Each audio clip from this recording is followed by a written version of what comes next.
Salam sejahtera untuk kita semua. Perkenalkan, saya Vicentia Rani Purwandari. Saya bertugas di SMA Negeri 1 Cikarang Pusat sebagai guru pengampu mata pelajaran Bahasa Inggris di kelas 10. Pada kesempatan ini saya akan memaparkan mengenai materi Procedure Text di kelas 10 pada kurikulum Merdeka. Procedure Text is a text that give you instruction how to do or make something. Jadi procedure text adalah teks yang memberitahukan sesuatu atau bagaimana membuat sesuatu. The purpose of the text or social function of the procedure text is to explain the readers or listener about how to make or do something with the sequence or action.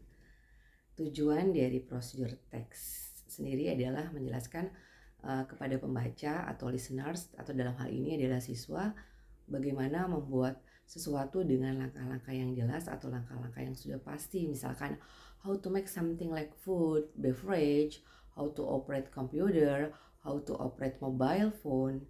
Nah, generic structure of the procedure text sendiri adalah yang pertama goals, purpose why you write down the text, yaitu apa tujuan dan apa isi teks yang sudah siswa buat. Kemudian yang kedua ingredients or equipment or tools, bahan atau alat yang dibutuhkan atau digunakan. Misalnya how to operate computer, maka yang dibutuhkan adalah komputer.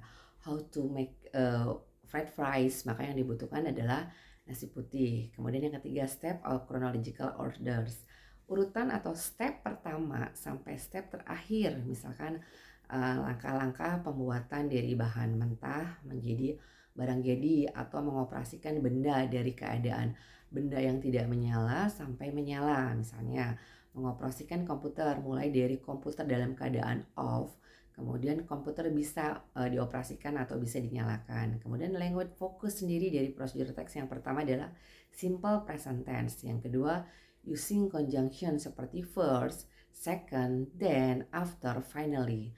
Yang ketiga using command atau imperative sentence atau kalimat perintah, the right command how to do something.